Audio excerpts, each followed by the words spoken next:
Hey everybody, I'm back again, and one more moment here. Ugh. It's winter in the Western Hemisphere, so I turn on the light.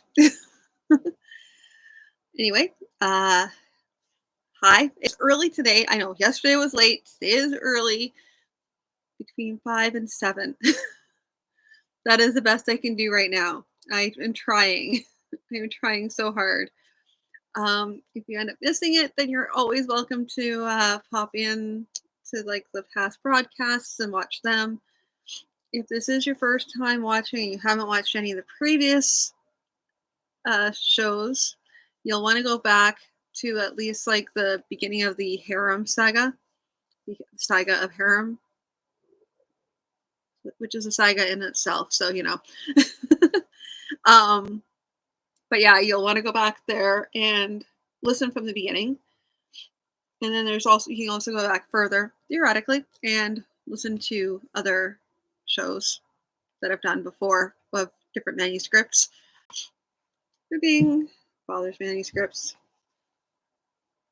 Cat leaving because she can't be bothered. She does not like streaming.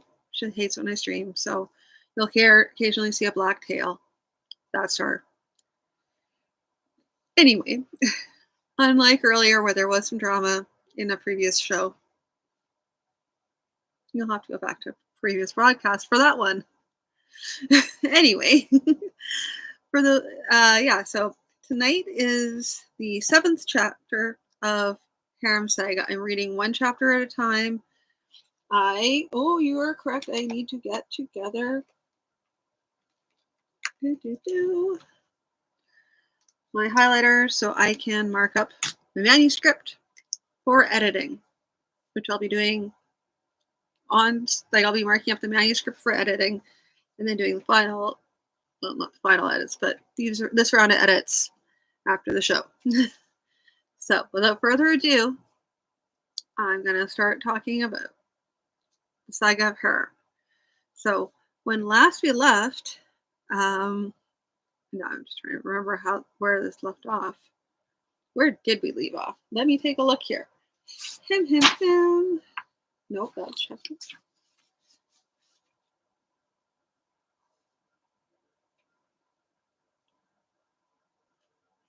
Right. I remember now. When last we left our heroes, they were being propositioned to go back in to the country that had left, Shandakar, to free someone who'd been kidnapped by a merchant's daughter who'd been kidnapped. And now they're trying to decide whether or not they're going to take it or not. So, tonight, we'll proceed. What happens next? Let's find out.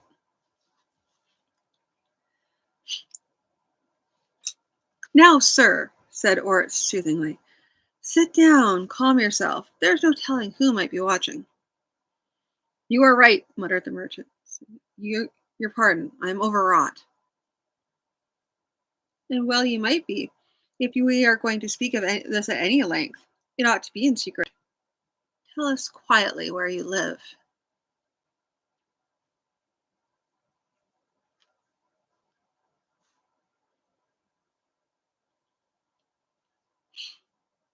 The merchant did so. Then Oritz said, we will be at the back door after dark. See to it that only the servants are those who you trust with your life, or better, your daughter's life. Now, if you'd be so good as to curse us as you leave. The merchant understood readily. He stood, flinging his chair back so that it almost fell over, and said hotly, "A pox on you, then! And if you fear to do this, I will find people who are less fearful." He stormed out. Well done, muttered Hastron. Did it fool anyone? Did it fool anyone, think you? Wow, okay. Ah, Did it fool anyone, you think?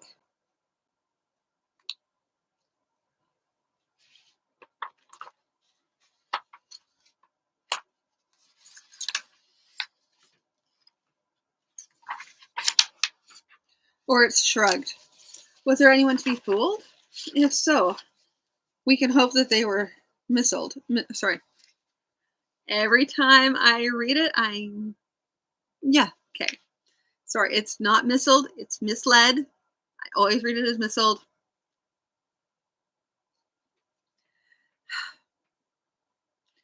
Or it's shrugged. Was there anyone to be fooled? If so, we can hope they were misled. A tall, thin man, who seemed to be much worse for wear, worse for for ale, came unsteadily over to their table. A mean man to get on the wrong side of that one, he said. Or it shrugged. We do not yet plan to be in these parts for long. He sought you to go into Chandakar for his daughter, did he? Well, that news has been around for some time. And you, being Chandakarian, Chandak, oh my gosh, Chandakranian, I suppose you know the country. I hail from Margarita, and this borderland is not my country at all, said Orist a little stiffly. But you'd be better able than some, if you were to accept the challenge.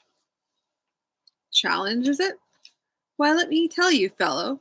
And Orist was off on a long tale of tracking goblins, detailing every arrow shot, every blow of the sword, until Haram began fidgeting with embarrassment. Eventually, the tall man excused himself and went away. Well done. If you had any opinion of us before, it is less now. Good. The fellow was a rather clumsy spy. If he tells his masters that this band is led by an old blowhard, and that we probably turned down the merchant's request, all the better. Best have your enemy underestimating you.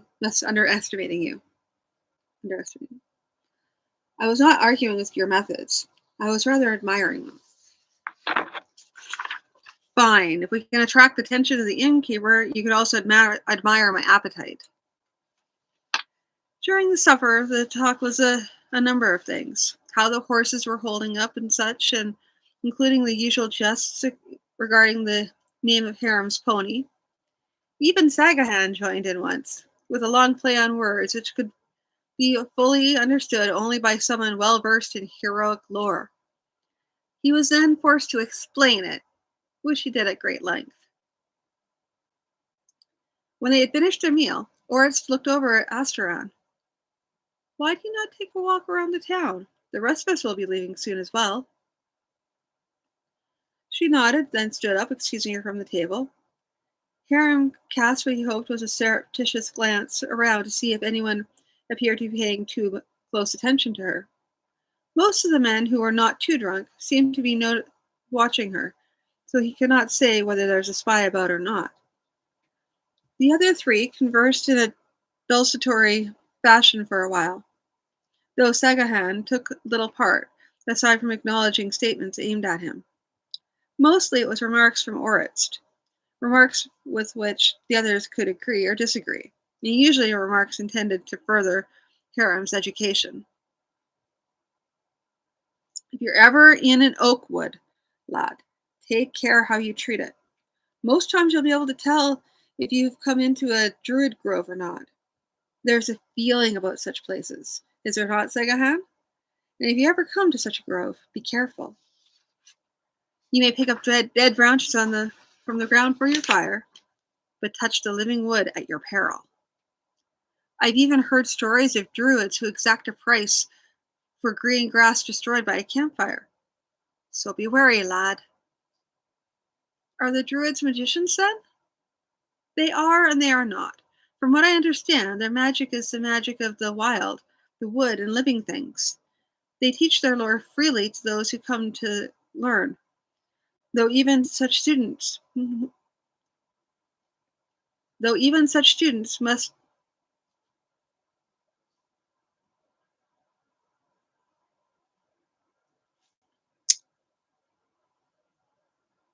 I don't know what that sentence is.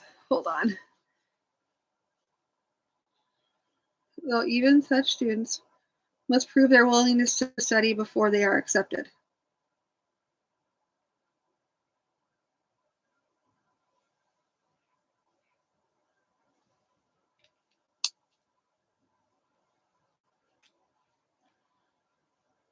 I know only for certain that I do not wish a druid to be angry with me. Sagahan, what do you know of their magic? Druid magic? I know little of it personally. As you say, it is magic of the wild, the wood, and living things. It is said that a druid with great power can cause the very land to rise up against its enemy. Of this, I have no personal experience, and of the many tales I have heard, there are only two or three which I think have any large amount of truth to them. In magic, you see, there are enough, mage. We have no need of one of your disquisitions on the nature of magic and the true color of blue. Come on, let's go walking. Come on, come, let's go walking.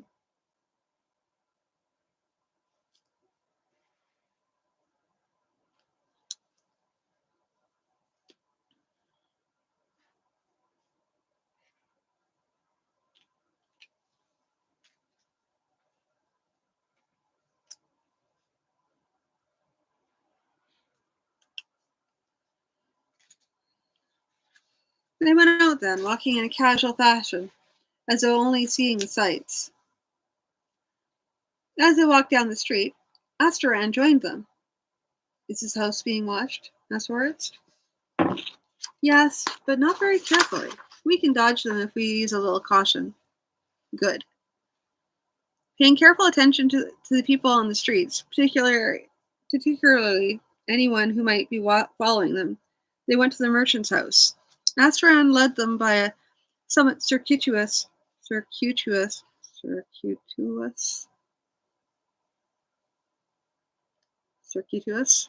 sure, route, and Haram never saw the person who was supposed to be watching the house. Back door was opened for them by the merchant himself, and he led them to an inner room. There were 4 cups of wine poured already, and the merchant let them find their own seats. When that was done, he spoke. We've not yet been introduced. My name is Levad. Oridst introduced the party. You realize, sir, that we have not agreed to take on this task, only to listen to what you have to say? Yes, I hope I can persuade you, however. He paused briefly, then went on. 2 weeks ago, my daughter, Turkin, is traveling with one of my pack trains. We received word that she was being held, and that if we did not pay a ransom, she would be sold into slavery. Pardon my interruption, said Orist, but did you not consider simply paying the ransom, or was it higher than you could afford? No, the first demand was actually quite reasonable. We left the money in the place where we were told to leave it, and went to the place where they had agreed to leave Periel. Instead of sending her, they sent a message by a local peasant saying that they decided the money was not enough and wanted as much again. He looked around at them. You see what I then what I face? What is to prevent them from raising the price again and again?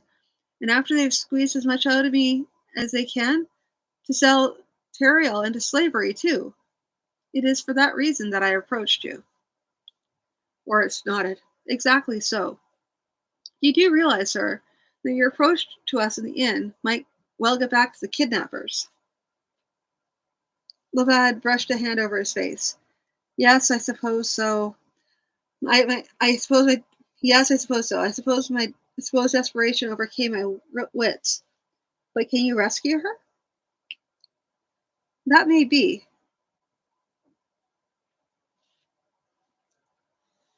Sorry to scare here.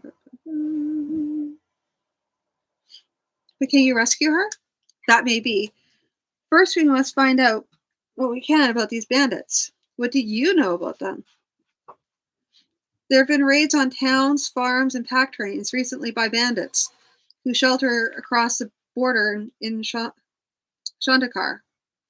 Our king sent embassies to protest to the king of Shandakar, but the king of Shandakar claims that the bandits shelter on his side of the border, and thus are none of on this side of the border, and are thus none of his concern, unless they attack Shandakaranian people, or it's frowned. Very general information. Can you say nothing specific?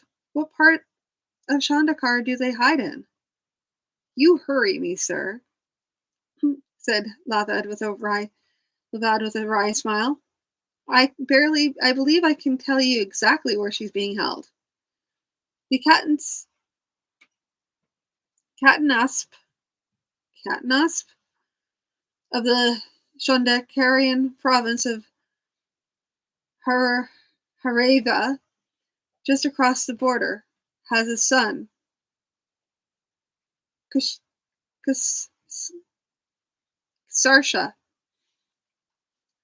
To keep him out of trouble, his father made him Harnasp of the city of Shavnazdig. Oh my god.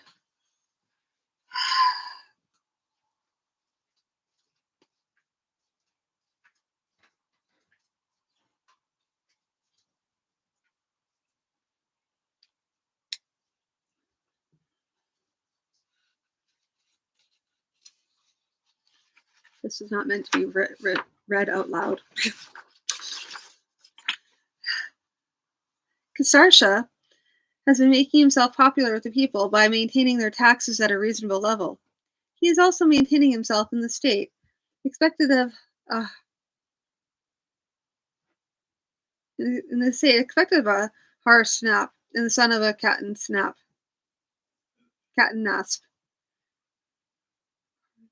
Har Nasp and the son of a cat and Nasp. The tale is calmly told that the soldiers of his guard act as bandits, always careful to commit no crimes in his territory. And since he is responsible for the control of bandits, he assures his father and lord that there are none in his land. He has also discovered that the spoils of mere banditry are not large, so he has taken to kidnap and extortion. It is suggested that his spies have familiarized his men with the faces of every person from every family of means on this side of the border. Oryx frowned and looked at Asteran. What say you? Can we fight the whole of a harnassed guard? She shook her head. No, but perhaps we need not fight them all. Do you know anything further, Levad? Oh, indeed. There is a low tower in the city of Shabnazdig, which I have had pointed out as a place where Kasarsha keeps special prisoners. No one is quite sure what makes prisoners special, but one drunken guardsman said they were very valuable. What think you?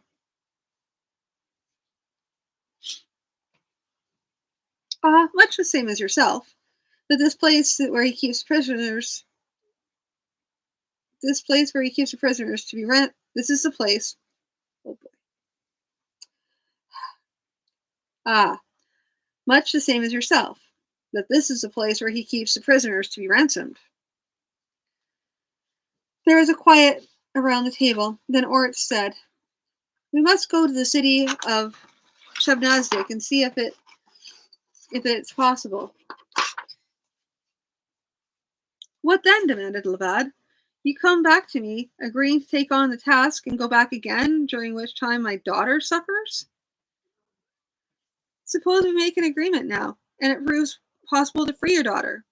Will we do so? If not, we'll come back to tell you. I like it not at all, said the merchant. You may have little choice, said the warrior calmly. There are few people enough who'd be willing to take a trip to Shandakar, and many of them would insist on being paid the bulk of their whole fee before they went. And what of you? What do you demand? 500 gold crowns each, said Asteron. The merchant's head snapped up. Oh, aye, and you will rescue my daughters so that we can beg our bread on the streets together? 5 gold crowns each. Concern for his daughter did not entirely overwhelm his nature as a man of trade. The end of the bargaining found them agreed on the price of 100 gold crowns each to be paid on the completion of the mission. 5 gold crowns altogether were to be paid beforehand for necessary expenses. As they walked back to the inn, Orist clapped Haram on the shoulder.